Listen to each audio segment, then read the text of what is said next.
ऋषि कपूर था दुनिया के लिए, मेरे लिए हमेशा चिंटू था। सभी जानते हैं कि हमारे यहाँ कर्ज का साथ आज तक है। आज तक हम कर्ज की उसी वातावरण में हैं। हिंदुस्तान का अगर 5 सर्वोत्तम आर्टिस्ट एक्टर्स में कोई है तो ऋषि कपूर है। 40 साल से 40 साल तक उनका पैशन अभी तक नहीं गया था। मैं लास्ट महीने ही उसको मिला था। मैं शूटिंग में जाऊंगा, मैं काम करूंगा, मेरा ये रोल है, तुम एक पिक्चर बनाओ। वो तो ऐसा लगता था कि बीमार ही नहीं था, उतनी ही एनर्जी। ये बहुत बड़ा शॉकिंग न्यूज़ है। मेरे लिए बर्दाश्त नहीं हो सकता। Sorry Chintu, we all love you. Good morning. It is not exactly a very good morning. Rishi Kapoor साहब वो भी गए आज। हैरानी की बात यह है कि मैं सुबह जल्दी उठ गया था, तो I replied to a message interaction that I was having with Farah Khan, and I just उसमें सुबह रिप्लाई में मैंने फिर ये भी लिखा कि अपेरेंटली मेरे भाई हैं संजय चितले, न्यू जर्सी में रहते हैं, तो उन्होंने मुझे बताया कि ऋषि जी हॉस्पिटलाइज्ड हैं, अपेरेंटली नॉट गुड। सो मैंने फरा से ऐसे ही पूछा, मैंने बोला Rishi ji apparently is not well, and Farah कहती yeah he is not been well and his daughter is coming back from Delhi by road. And then suddenly she called me up and she said, can you imagine you are asking about him and he has just passed away. और जैसे आप लोगों को पता ही, I think everybody knows that I have been reading Khullam Khulla his autobiography over here in Dubai. I was lucky to have spent some good time with him. He had this special love for me. हम मिलते थे, बहुत हंसते थे हम लोग। वो हमेशा मुझे बोलते थे कि तुम मुझे खूब हंसाते हो। The last time I met him was last year in New York. हम लोग close to my birthday हम लोग वहाँ पे थे, मेरे भाई सुनील वासवानी जी उनकी फैमिली के साथ में।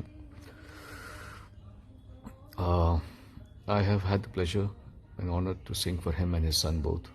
वो मुझे कहते थे, ऐसा कोई है क्या जिसके लिए तुमने गाया, तुमने उसके लिए भी गाया, उसके बेटे के लिए भी गाया हो? उनको मैंने बाद में बताया कि मैंने आपके लिए और आपके बेटे के लिए तो गाया ही है। मैंने अमिताभ बच्चन जी और उनके बेटे के लिए भी गाया है, मैंने जितेंद्र जी और उनके बेटे के लिए भी गाया है, और शायद धर्मेंद्र जी और उनके दोनों बेटों के लिए भी गाया है। Yes, of course I've sung for them. God bless his soul. He was a very bright and बहुत एनर्जेटिक आदमी थे वो। I have always been his fan, and चलो आज एक और obituary.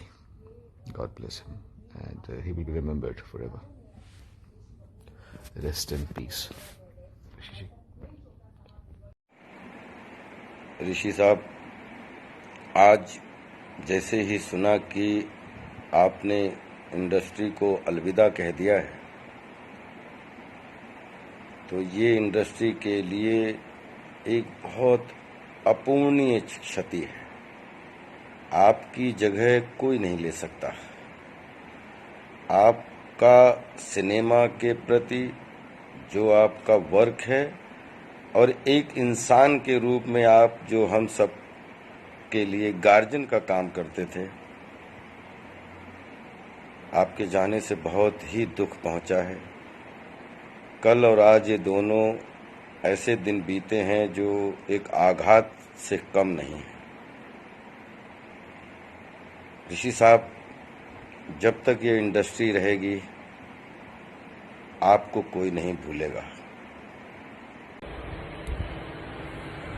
जैसे कि आप लोग देख रहे हैं कि कल इरफान भाई को खो दिए, और आज सुबह अमिताभ बच्चन साहब का हम ट्वीट पढ़े और पता चला लेजेंडरी एक्टर ऋषि कपूर साहब नहीं रहे। और ऋषि कपूर साहब वो एक्टर हैं, जैसे हम 90s में जब हम आए थे तो हम लोग एक्टिंग चूंकि सीखने के पैसे ऐसे तो थे नहीं, तो हम इनकी फिल्में देख के, अमिताभ बच्चन साहब की, ऋषि कपूर साहब की फिल्में मैं ज़्यादा देखता था इसलिए क्योंकि मुझे लगता था नेचुरल एक्टिंग ये कैसे करते हैं, कैसे पानी की तरह इतने आसानी से ये डायलॉग्स बोलते हैं, कैसे ढप इतने अच्छे बढ़िया ये डफली बजाते थे जो कोई नहीं।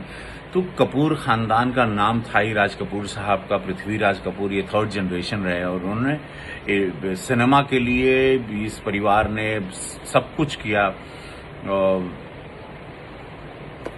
मेरी मुलाकात एक बार उनके साथ घर पर हुई थी तो हमने उनसे पूछा था कि आप कैसे, ऋषि साहब ये कैसे कर लेते हैं, एक्टिंग इतने आसानी से कर लेते हैं जैसे पता ही नहीं चलता आप किरदार जीते हैं। अब वो आपकी फिल्म मेरा नाम जोकर में मैं देखा था जब आप छोटे थे, या बॉबी से जब आप शुरू हुई, फिर खेल खेल में, फिर सरगम रहा, फिर वो प्रेम रोग रहा और अनगिनत फिल्में, और दी डे अभी उनकी देखी थी, अनगिनत फिल्में, अनगिनत कार, जिंदा दिल इंसान। और फिर प्रधानमंत्री जी ने जब आदेश निर्देश दिया था कि कोरोना वॉरियर को हम लोग क्लैप देंगे तो उन्होंने कैसे थाली बजा के एक स्वागत किया था और न्यूयॉर्क से बढ़िया